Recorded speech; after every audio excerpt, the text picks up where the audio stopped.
necesitaba el otro día un repuesto para el auto. Seguramente que a muchos de ustedes les ha pasado. Y fui a comprar uno en la casa del repuesto. Me dieron dos opciones. A ustedes les pasará lo mismo. El original y otro que, bueno, no le vamos a llamar en cordobés, ¿no? Sino le vamos a llamar el reemplazo. Podía acceder al que yo quisiera, con la ventaja que si llegaba el reemplazo era muchísimo más barato, muchísimo más barato. Me pregunté, ¿por qué el original es tan caro? Bueno, sabemos, porque es de mejor material, porque pasa todos los controles de calidad, todos los controles de calidad que la fábrica exige, el repuesto original los pasa. Tiene la garantía de la fábrica y sin duda nos va a durar mucho más tiempo. Andaremos más seguros, va a rendir más. No tenía caso, pero le pregunté al vendedor, ¿y qué pasa con el reemplazo que usted me ofrece? ¿Cuál es la ventaja? Solo la económica, y dice, bueno, el reemplazo es de menor calidad. Y sí, así debía ser. No tiene la garantía de fábrica y es de poca duración. ¿Cuántas veces nos ha pasado lo mismo, no? Ahora ocurre que en la vida del cristiano y en la vida de la iglesia muchas veces pasa lo mismo. Pasa lo mismo. Hay cristianos que le gusta pagar poco precio por ser cristiano. Cristo paga un alto precio. Pero hay cristianos que nos gusta pagar poco precio, ¿no? Y así nos conducimos. No nos ajustamos a las normas establecidas por Dios. A veces, muchas veces, no la conocemos. Por eso no nos ajustamos a las normas establecidas por Dios. Y por consiguiente vivimos vidas frustradas, débiles, y no resistimos las pruebas. No resistimos las pruebas. Esas normas de seguridad que el Señor exige, normalmente en esas condiciones no las cumplimos.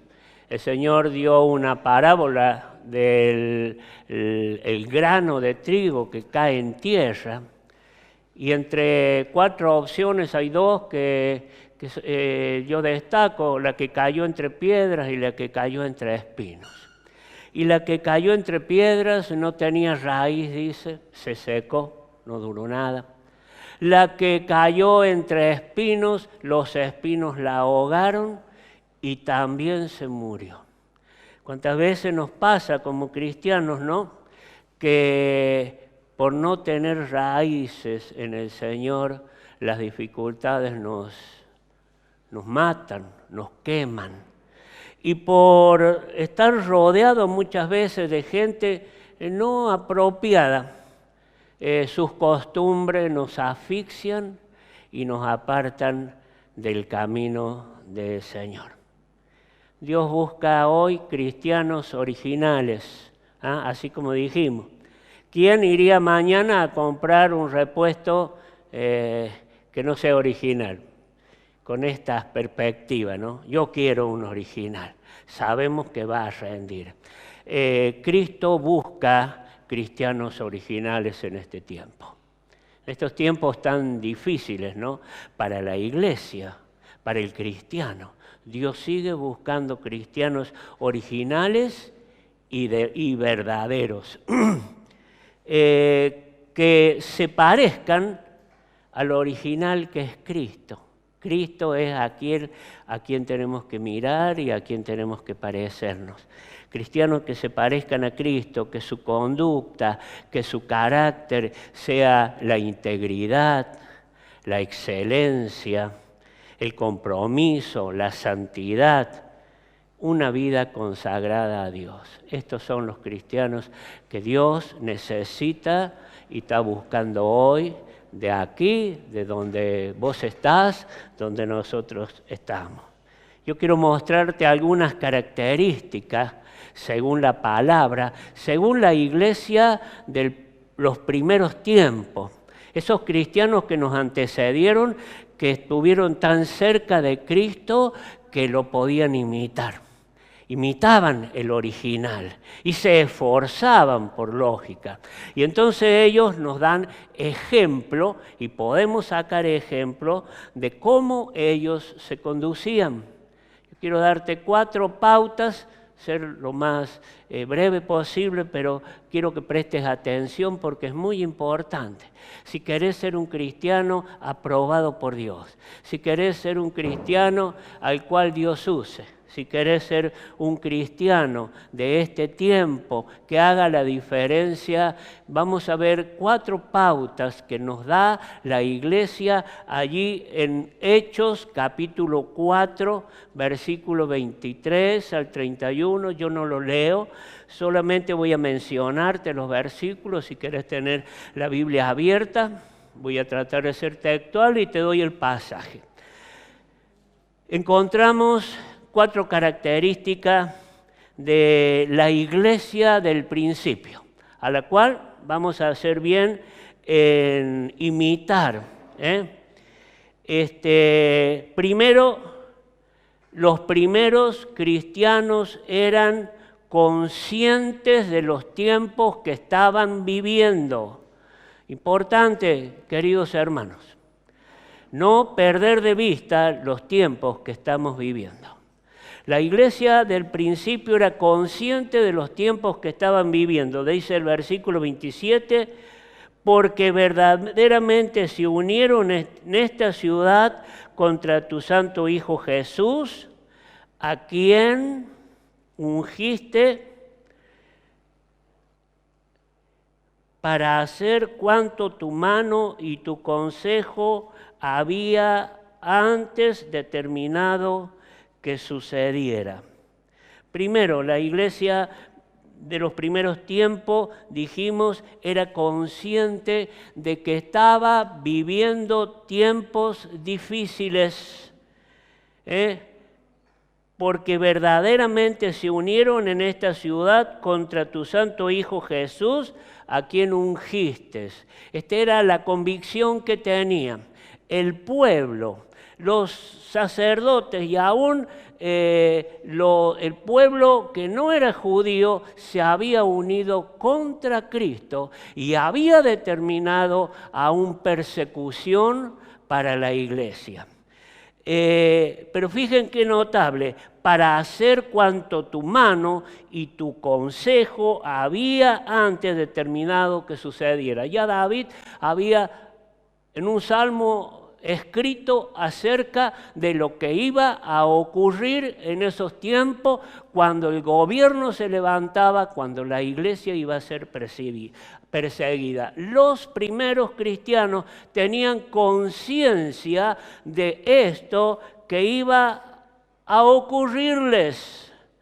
Querida iglesia, yo quiero que no perdamos de vista en este tiempo que estamos en los tiempos finales, que muchas cosas están ocurriendo, que hay eventos que según la palabra están totalmente cumplidos, el Señor viene pronto.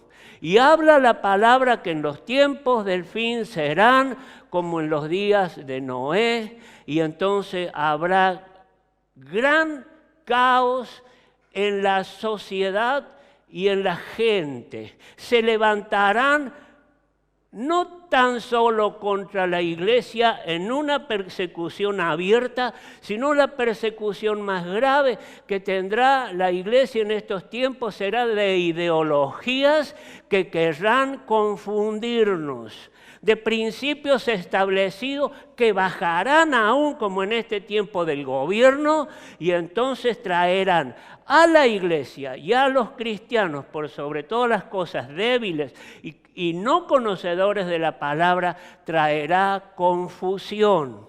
Y acudiremos a escuchar de muchas partes, muchas cosas, y seremos confundidos. Es importante, querida iglesia, que antes de empezar mirando cuáles son algunas pautas que el Señor nos pide, podamos reconocer los tiempos en que estamos viviendo y ponernos en las manos del Señor como hizo aquella iglesia. No huyó, no respondió a las amenazas, pero sí oró al Señor y buscó auxilio. Es necesario, hermanos, que con más diligencia atendamos, dice la palabra, a esas cosas que hemos oído para que no nos deslicemos. Los tiempos antes del fin serán tiempos difíciles y este es el tiempo que está viviendo la iglesia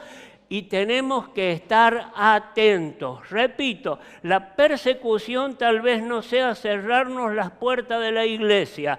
La persecución será tan diferente que querrán poner y que absorberemos en nuestras mentes conceptos que no son de Dios, que no son de la palabra, y la iglesia y el cristiano se enfriará. Peligro para la iglesia que viene de afuera. Hay muchas cosas que tenemos que tener en cuenta que podemos practicar de adentro. Segundo, los primeros cristianos, fíjense, andaban y amaban a Dios por sobre todas las cosas. Los primeros cristianos no se dejaban amenazar. Los primeros cristianos no bajaban los brazos ante la persecución. Dice el verso 23, habiendo estado presos y puestos en libertad, vinieron a los suyos y contaron todo lo que los principales sacerdotes y los ancianos le habían dicho. Ahí habían puesto a los discípulos presos. Les habían dado libertad y lo habían amenazado que no hablaran más del mensaje. Sin embargo, volvieron a la iglesia, que la encontraron orando, y les contaron todo lo que les había ocurrido. No tenían ninguna intención de dejar de hacer lo que el Señor le había mandado. No tenían ninguna intención de presentarse a Dios y decirle: Dios, nos has dejado, nos has abandonado, ahora ¿qué hacemos? Te fuiste hace poco, nos dejaste con este gran problema, nos persiguen para ponernos presos y para matarnos. No fue esta la actitud. Amaron al Señor y obedecieron por sobre todas las cosas. Dios, y no digo la iglesia, pero sí Dios y la iglesia, pero Dios está necesitando en estos tiempos cristianos que se levanten con convicción, con determinación a seguir los principios del Señor, a obedecer y a hacer la diferencia. Cristianos que amen a Dios por sobre todas las cosas. ¿Cuál es el primer mandamiento? Dice el Señor: amarás al Señor tu Dios con todo tu corazón, con toda tu fuerza, con toda tu mente, con toda tu alma. El segundo, amarás al prójimo, y para amar al prójimo cumplirás con un montón de otros principios establecidos por Dios. El primero es amar a Dios. De este tema quiero hablarte especialmente en un par de domingos, porque si no me quedo aquí. Pero querido hermano, piense esto. ¿Por qué Dios pide que le amemos por sobre todas las cosas como primer mandamiento? Porque esto nos hará tener una convicción tan clara del Dios que tenemos, al Dios que amamos, del Dios que nos amó, que todas las demás cosas serán fáciles cuando verdaderamente nuestra atención esté puesta en Dios y podamos verdaderamente amar a Dios como amamos aquellas cosas que nos sostienen, que nos dan firmeza y que nos ayudan. Dios es más que cualquier otra cosa. Dios es nuestro ayudador. Lo principal es amar a Dios. Cristianos que no bajen los brazos ni se dejen enredar por los argumentos del sistema. Esto necesita el Señor. Aquellos discípulos venían y tenían un montón de cosas en su mente, habían querido cambiarle el corazón y los pensamientos, sin embargo, la tenían bien clara que era lo que Dios le había mandado. Dios necesita cristianos y una iglesia que tengan bien claras las convicciones, que no se vuelvan atrás por ningún argumento que el enemigo nos levante. Tercero, los primeros cristianos conocían y practicaban los principios establecidos por Dios. La primera iglesia buscaba en oración la presencia de Dios, y no solamente que buscaba en oración, sino que tenían convicción de tal manera que adoraban a Dios. Nos cuesta adorar a Dios tantas veces porque no lo conocemos y porque no somos capaces de rendirle a Él el culto que merece por lo que Él es. Pero si no lo conocemos no podemos amarlo, si no lo conocemos no podemos adorarlo. Sin embargo, aquellos hombres comenzaron o continuaron adorando a Dios y orando.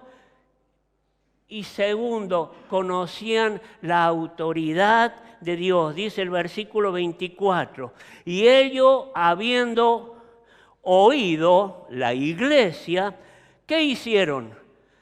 Cerraron las puertas de la iglesia, se fueron, se largaron a llorar por lo que les podía venir.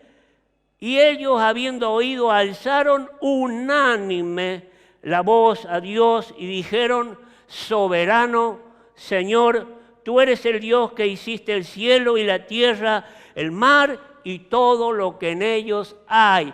Gloria a Dios. Sabían cuál era la salida. Dios necesita cristianos que se levanten en clamor hoy día.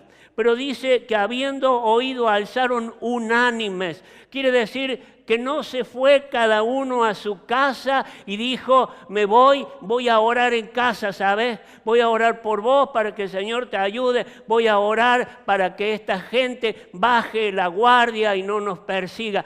No, se reunieron y reunidos como estaban, alzaron a una voz, unánime la voz.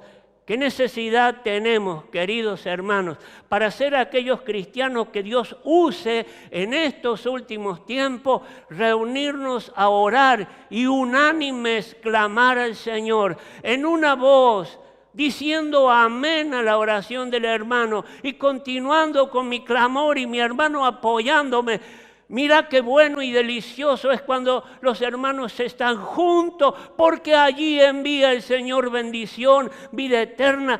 ¿Qué daño ha hecho el enemigo a la iglesia en este tiempo, aprovechando las circunstancias, separándonos, alejándonos? Porque la primer forma de ir contra el enemigo es alzar unánime la voz y clamar al Señor. ¿Cuánto nos cuesta el tiempo de oración personal? ¿Cuánto nos cuesta el tiempo de oración como iglesia, que es tan importante que a veces no le damos el valor que verdaderamente tiene? Y animo a la iglesia a venir los martes. Tenemos un tiempo de oración. Lo necesitamos porque estamos en tiempos difíciles. Cristianos que levantan un clamor y oración unido. Cristianos que conozcan por tener intimidad personal con el Señor, su carácter, lo que Él es, lo que Él hizo por nosotros. Muchas veces nos desanimamos, muchas veces el enemigo nos desalienta. ¿Por qué? Porque no tenemos convicción del Dios que tenemos.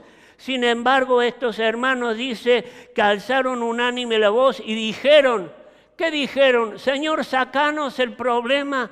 Señor, estamos desesperados. Señor, abandonamos. No, soberano, Señor. Sabían que el Señor era soberano y gobernaba por sobre todas las cosas. Y era el Señor aún de esa gente que los quería atemorizar. Señor, tú eres soberano. Y sepamos, querida iglesia, que nuestro Señor, que mi Señor, es soberano por sobre todas las cosas y reina. Y no hay otro que reine. Él reina. Gloria a Dios, porque nunca nadie lo bajará del trono. Y ese que está en el trono es mi Señor. Es quien está conmigo todos los días hasta el fin. Querida iglesia, aliéntese, porque el Señor está con nosotros. Porque no nos ha dejado solos. Porque mora en nuestros corazones la persona del Espíritu Santo. Aleluya. Por eso la iglesia avanzó. Soberano Señor, tú eres Dios. No hay otro Dios. No hay otro Dios. Ninguna cosa que nos pueda ayudar y que tengamos alrededor puede ocupar ni debe ocupar el lugar de Dios. Tú hiciste los cielos, la tierra, el mar y todo lo que en ellos hay. Y juntamente todo lo que hay, estoy yo, estás vos. El Señor te hizo, te creó, aún desde antes de la fundación del mundo, te puso un nombre. Cristo murió en la cruz para que seas salvo, para que seas parte de la iglesia. Aleluya. Qué clara la tenía estos hombres. Querido hermano, te animo a que nos reunamos y oremos. O que en tu casa ores y tengas la claridad de saber quién es tu Señor. Por eso, porque conocían en la intimidad personal a Dios. Ellos no bajaron los brazos, conocían la grandeza, conocían el amor, conocían la misericordia, conocían el favor de Dios para con ellos. Querido hermano, es hoy los tiempos son exactamente lo mismo. Los cristianos confiaban en el respaldo de Dios. Oraban y descansaron en el Señor. Dice, y ahora, Señor, mira sus amenazas y concede a tus siervos que con todo denuedo. Capaz que hoy le pidamos otras cosas. Capaz que hoy le pidamos al Señor que nos saque del problema. Capaz que hoy vengamos y le pidamos al Señor que nos dé un mejor trabajo, un mejor pasar, que nos ayude acá, que nos saque de esto otro. Y sí, es parte de nuestra naturaleza y no está mal orar de esta manera. Pero estos hombres habían olvidado sus necesidades. Estos hombres sabían que su necesidad estaba cubierta por el Dios soberano. Y entonces estos hombres se ocupaban de la obra que el Señor le había encomendado. Si no se hubiesen ocupado de esta manera, hoy vos ni yo estuviéramos en el lugar que estamos. Se hubieran abandonado, se hubieran buscado solucionar sus problemas, su familia, su casa. Seguramente se hubieran ido a su casa y hoy nosotros no nos hubiera llegado la palabra tan clara, tan fiel, tan alentadora como nos llega. Y ahora, Señor, mira sus amenazas y concede a tus siervos que con todo denuedo hablen tu palabra.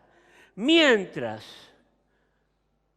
vamos a ver qué haces. Mientras, Señor, ¿qué piensas? ¿Piensas a ver cómo nos sacas? No. Mientras extiendes tu mano para que se hagan sanidades, señales, prodigios mediante el nombre de tu Hijo Jesús. Habían conocido personalmente a Cristo.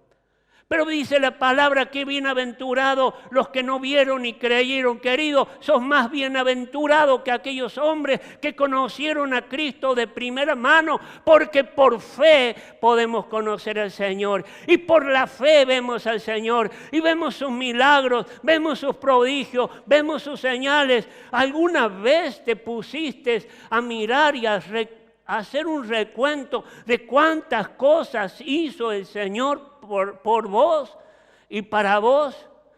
Por eso podemos amar al Señor por sobre todas las cosas. Te animo a que hagas un recuento de todas las cosas. Estos hombres sabían que el Señor hacía milagros. Sabía que el Señor podía hacer prodigio, sabían que el Señor podía hacer señales y ellos estaban convencidos de esto y se pusieron en las manos del Señor.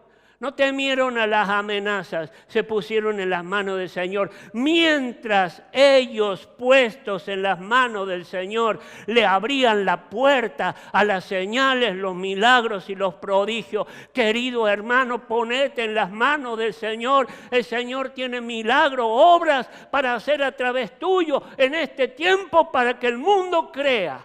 La gracia, la misericordia y la soberanía de Dios no ha menguado. Solo que necesita cristianos que se pongan en sus manos, cristianos originales, que sean capaces de cumplir con los requisitos que manda nuestro fabricante. Cristianos que sean capaces de ser esforzados y no bajar los brazos.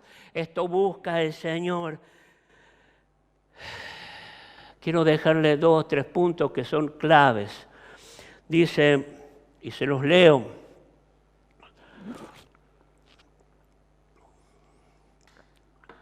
Los hermanos no se dejaron mover por el engaño del enemigo.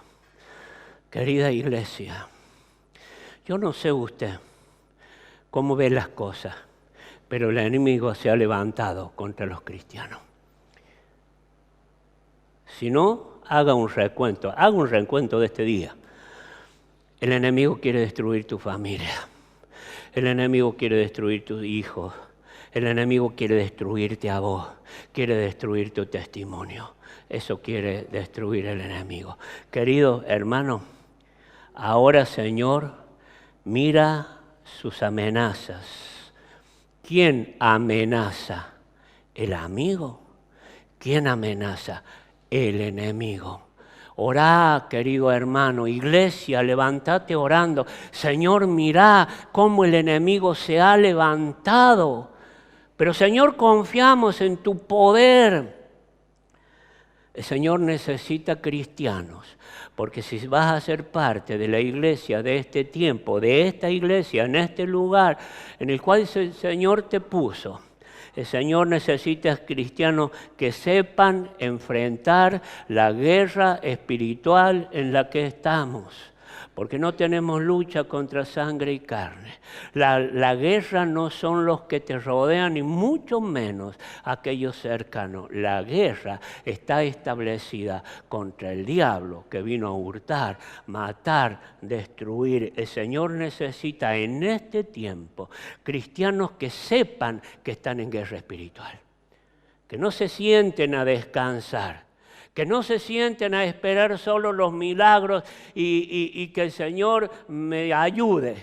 Cristianos que sepan que están en guerra y porque están en guerra, armados con la armadura que el Señor nos dio.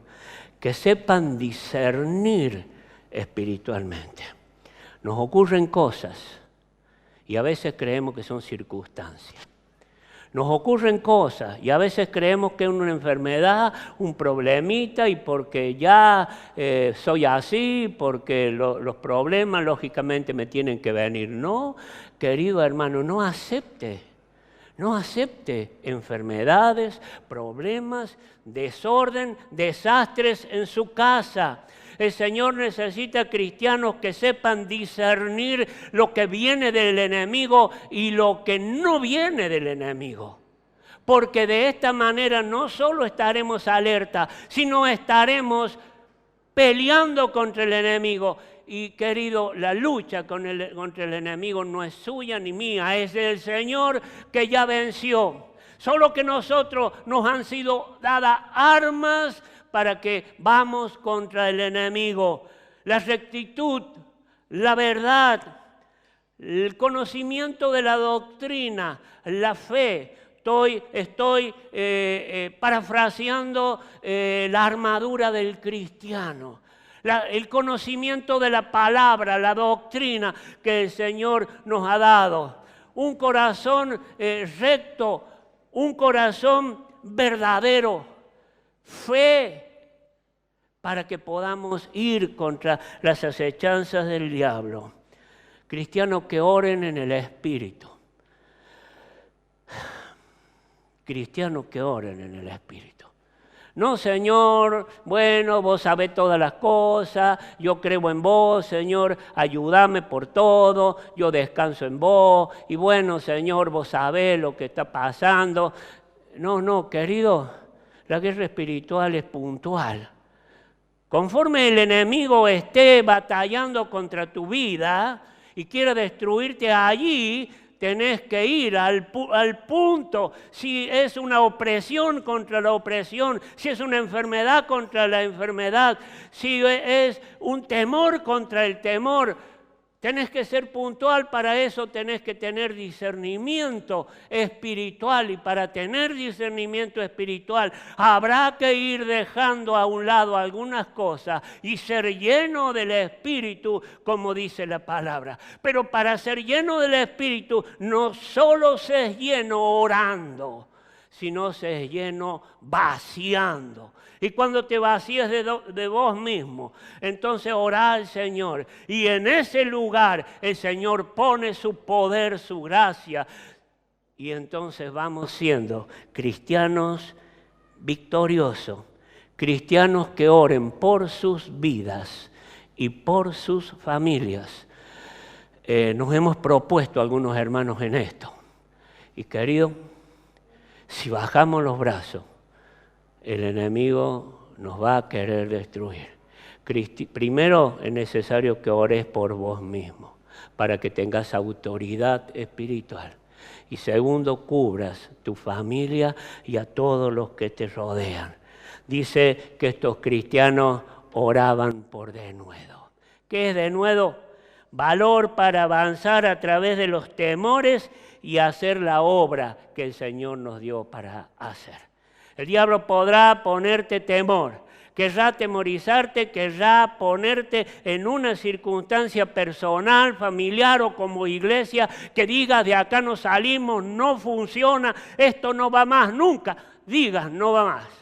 Nunca digas ya estamos en el fin. Nunca bajes los brazos y le digas al enemigo, le abras tu corazón para que el enemigo sepa el temor que tenés y entonces actúe en esa dirección. Nuestro Señor es Dios poderoso. Nuestro Señor es el Rey de Reyes. Nuestro Señor, como decían estos hermanos, es soberano. Y eso vamos a decirle al enemigo. Y eso vamos a creer. Termino. Quiero animarte. No sé si te intenté dar ánimo, te lo digo o no. Pero yo sí quiero animarte y este es el mensaje que el Señor me dio. Quiero animarte a que formes parte de la iglesia que el Señor necesita y vendrá pronto a buscar. Hablamos muy poco, yo soy responsable de la venida del Señor. Hablamos muy poco de que el Señor vendrá a buscarnos. Hablamos muy poco, hablo muy poco de los tiempos del fin, pero seamos conscientes. Porque estos hermanos eran conscientes de lo que estaba ocurriendo, pudieron ser advertidos. Y querida iglesia, seamos conscientes, el Señor viene pronto, pero viene a llevar a una iglesia verdadera. Y a su iglesia se le ha concedido que se vista con lino fino.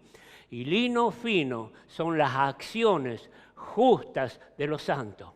Estamos vistiendo, estamos armando, estamos tejiendo nuestra vestidura con acciones justas. Cada acción justa es un punto, y de esto muchas mujeres saben mucho. Cada acción justa y otra acción que hacemos y estamos bordando, tejiendo nuestro vestido que un día nos pondremos en la presencia de Dios. Quiero que sepas, escucha esto. Voy a leértelo textualmente. Me cuesta a veces poner puntos, pausas, letras, palabras, las cambio un montón de veces. Quiero que sepas que en la iglesia de Cristo, en esta iglesia, quiero que sepas que en la iglesia de Cristo no sucede como con el repuesto de mala calidad.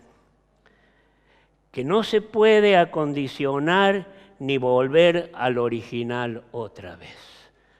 Empezamos diciendo hay dos repuestos, uno que es de mala calidad, se rompió, no lo soldé, no lo arreglé, se destruyó. Compra el original.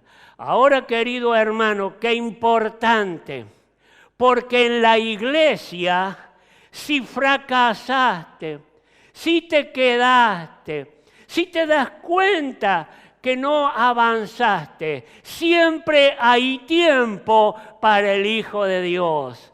El Señor no repara, hace nueva todas las cosas. Y si eras y te pensaste cuando hablamos de aquel cristiano flojo que no busca al Señor, que no conoce la palabra, que no tiene comunión con el Señor, y si por alguna circunstancia te identificaste, yo quiero decirte que en la iglesia de Dios no pasa como con el repuesto del auto, que lo tiramos y buscamos otro. El Señor no desecha a nadie. El Señor puede hacer y quiere hacer nueva todas las cosas. Hoy es el día de comenzar de nuevo. El Señor nos mandó al profeta: anda a la casa del alfarero, vas a ver mi corazón, vas a conocer mi corazón, vas a conocer cómo pienso. Y el profeta llegó a la casa del alfarero. El alfarero estaba haciendo una hermosa vasija, pero se le rompió. Había una falla, había una piedra y se le destruyó en sus manos, dice. Pero gloria a Dios, porque este alfarero le mostró al profeta el corazón de Dios. Y entonces el alfarero tomó el barro, le sacó las piedras que él no la había visto antes e hizo con el mismo barro otra vasija conforme le pareció mejor hacerla. Querido, siempre hay mejor. ¿Te das cuenta? No hizo otra vasija inferior, hizo otra vasija conforme le pareció mejor hacerla. Este es nuestro Señor. Si te sentiste tal vez identificado con algunas cosas o falto de algunas otras, el Señor tiene un nuevo tiempo. Siempre hay nuevo tiempo en la presencia del Señor. Él va a tomar tu vida, todo lo que sos, y va a hacer algo nuevo. Gloria sea a nuestro Señor.